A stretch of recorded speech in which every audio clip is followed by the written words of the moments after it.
Stanley, you give me that ball back. Stanley. Stanley, you give me that ball. Thank you.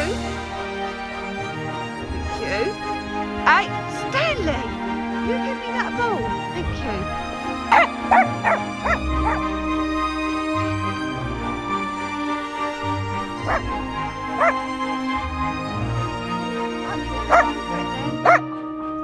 Aren't you going to run for it then?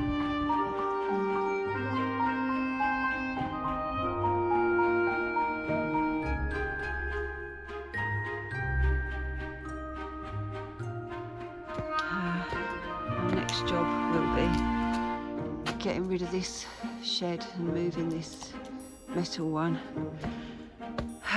But as you can see, this has got a lot of stuff in, and they've got their old washing machine which they've left for us, which is very nice of them. And I'll show you what happened yesterday.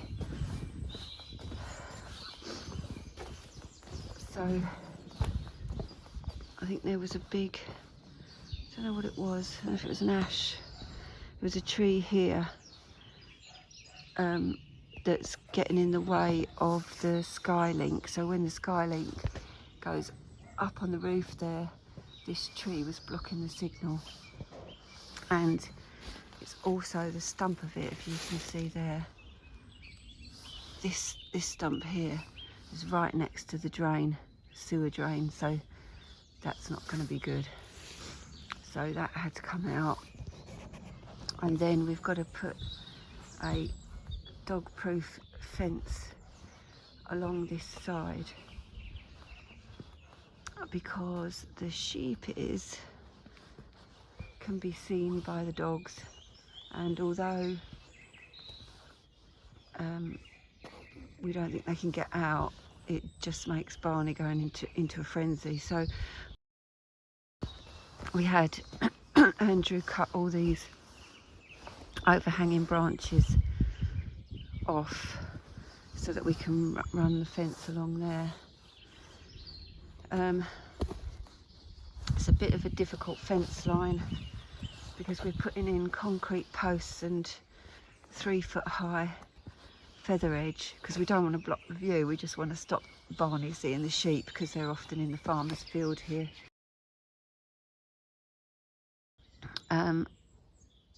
But it's kind of a curved boundary, so we might have to come in a little bit. And also you can see here the difference in heights of our garden and his field. So if we start drilling down to put a concrete post in, we're in danger of the ground falling away and the fence not holding. So we've got to do that. I've got the fence panels on order, and then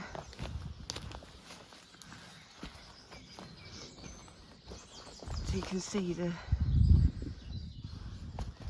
fence comes in at an angle like this, and then the next stage will be cutting down this tree here because we can't get access to the end of the garden, which I'm going to keep as woodland. I mean, look at that beautiful tree, that oak tree in the corner there. Isn't that glorious? That's not on our land, that's in farmer's land. And Andrew said as a kid they used to have rope swings attached to it. So this tree here is going to come out. This will all be like a woodland area with a bark path.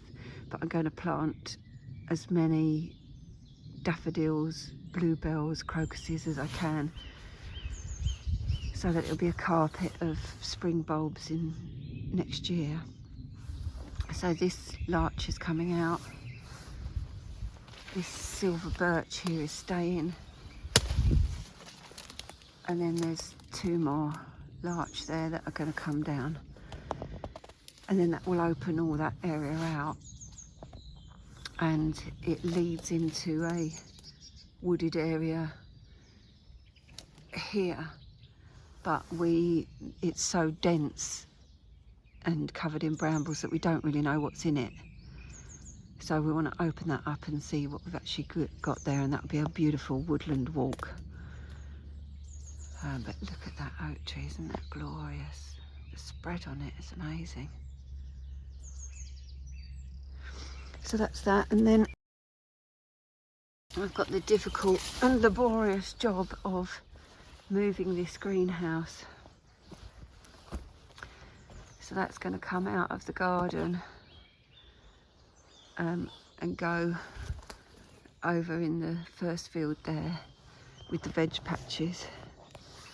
So I'm going to have to label every single piece of glass and hope they don't break. And then my witchy hut will have a new coat of paint, and that will be sat there looking up the garden. And then I just don't understand the mindset. You know, it's so overgrown, and you've got all these huge shrubs, half of which don't look like they're springing back into life. Why would you plant massive shrubs on this side, obscuring your view? Why would you do that? That's where all your land is, that's where the view is. So I have no idea of the mindset. So and a lot of these are privet shrubs, because they had stick insects. And again, ones like this, I can't tell. I can't tell what these are just yet. Might even be some kind of rose, but hasn't really got any thorns on. I don't know. But things like this I'm going to dig up and transplant. And here, there's an old rose here. It's not been pruned very well, so I'll cut that right down, give that a jolly good prune. And I'll put these roses in that bed, because they don't gross at all. And then you not only do you have the beauty of the roses, this faces south, this is south here, so you'll have the beauty of the roses, but you'll also be able to see over them to your veg beds and your field beyond. So all of this has got to come out. I think this is privet or whatever they were feeding their stick insects, but I mean, there must be 1, 2, 3, 4, 5, 6. There must be 6 of them. I mean, how much did stick insects eat? I don't know. But all of these have got to go. And the nicer shrubs, I don't know if this is I think this is a ribes, look. Now, they stink like cat's wee, but they are a very pretty spring shrub. So ideally it's not a good time to move it. I don't know, I'm in a bit of a quandary what to do. Maybe I'll let it flower and then move it. I don't flower too long, but that's a lovely shrub that will survive in semi-shade. So the shrubs that are any good, that I like, I'm going to move over into what will be a bed along here. And in particularly, I'm imagining this corner will be quite shady, because this faces east. Obviously this is north, and so you've got all these trees, so I don't think this area can get a lot of sun. So I want to test the soil, and I think it will be okay to put in camellias and rhododendrons, which clearly don't mind a bit of shade, and then that would be a beautiful bit of colour. And sadly that's what I had to leave behind, so I've got to test the soil, but I'm pretty sure that it's not limey like my garden was back in Essex, because I had to put my camellias in a pot. So that is the plan. And then, I don't know if you can see on camera, but the levels of this garden are all over the place.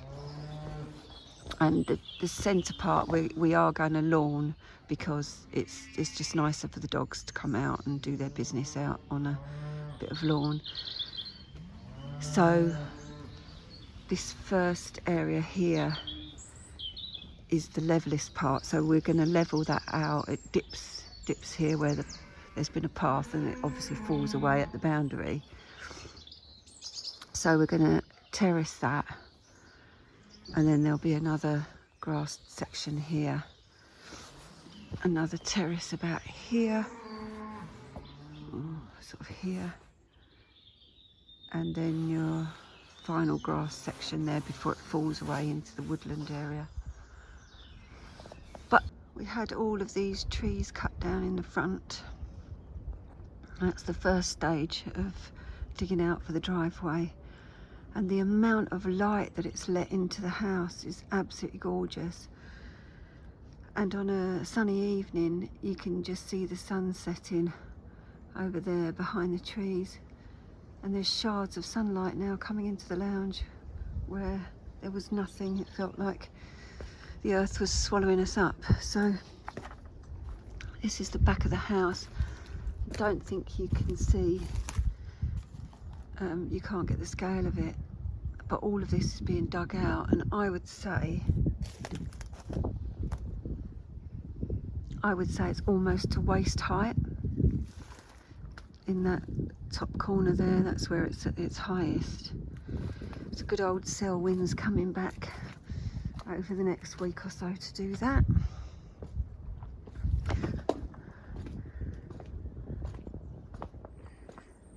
So that's opened all of that up. And then eventually this brick built building will be built out another 1.5 meters, and that will be a laundry room and a shower and toilet in there. So what we've been labouring over the last few weekends is this fence. And I get that it looks rather urban for a country setting, but we can't take any chances on Barney getting out. The other weekend I didn't post any pods for a week or so because I was so distraught, but the other weekend I got distracted at the front door and Barney got out. I'll show you where. Shot out, bolted past me, went through this gap in the gates here,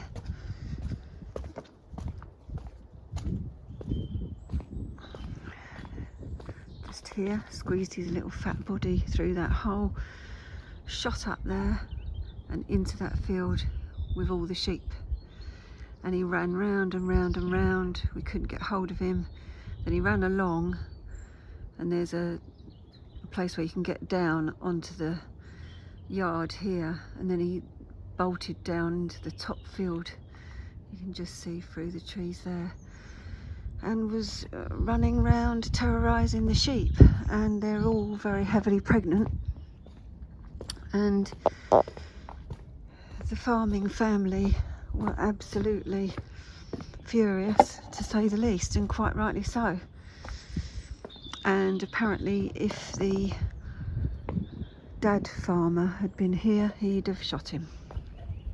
So we always intended to fence this off, but we thought concrete posts are the thing, and 3-foot high panels, and then you can't even see the sheep because he just sits there on the sofa watching them. So this is Barney watching the sheep outside. Aren't you, Barnes? You're watching the sheep. You are. And there they are.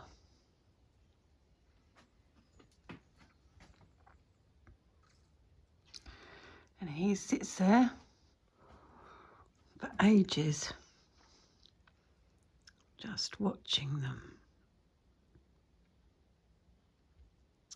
And that is why he's trouble. But it's been a bit of a task because of the slope. So you can see here, we buried this side as deep as we could, but we had to cut out a root there. Oh my goodness me, and if my best friend had seen me, he'd have been disgusted, because I was using one of my best chisels to chisel this out, because we haven't got a chainsaw yet. So you can see I dug it out as far as I could there, and here it's 3 bricks high. So we're going to use the stones that we took out from the old stone wall, and we've got thousands of them all over the place, so we're going to use them to build up underneath, so it looks a bit more in keeping than doing bricks. And here, where it slopes so bad, we put 2 gravel boards in,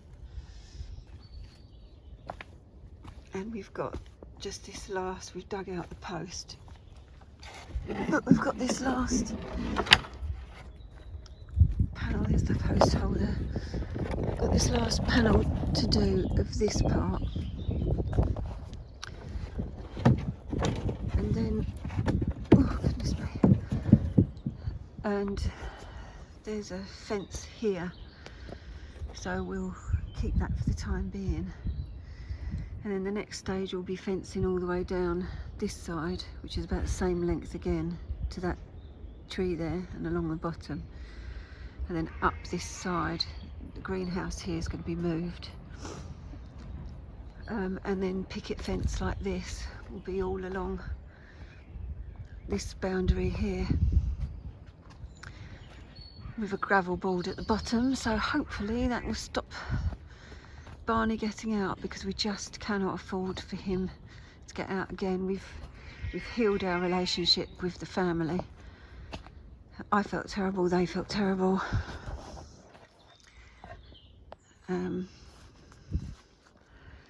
But we can't afford for it to happen again. So that's what we've been concentrating on, and I've really got to get all my plants in that you can see here in pots. I've got to get them in, because they were just thrown in pots just so we could move. But where we had the tree cut down, these are all the roots. It's a wonder that they've gone over the drain and not in the drain, but it's really heavy going getting them out. And then I'm going to edge this bed along here with the same stones. So that's what we're trying to focus on at the moment.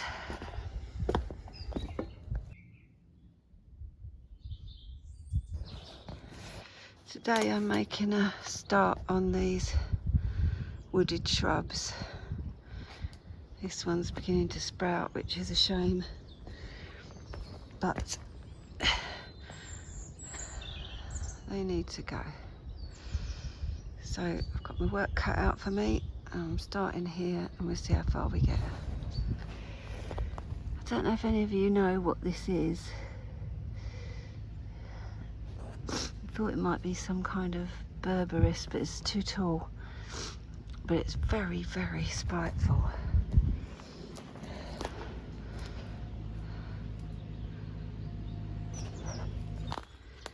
I'm pretty good with a lot of shrubs and plants, having tended gardens over, gosh, how long? 40 years. I was 19 when I bought my first house. I had a tiny little square patch of garden, and my beautiful mother-in-law I had at the time taught me a lot. But even when I was little, I had a little patch in my stepmum's garden. But there are a lot of these shrubs that aren't yet into flower, if they ever do, that I don't know what they are. So I downloaded a plant finder app, but I'm not altogether sure that it's that accurate. For instance, it's saying that this shrub here is another ribes, which I have out in flower over here.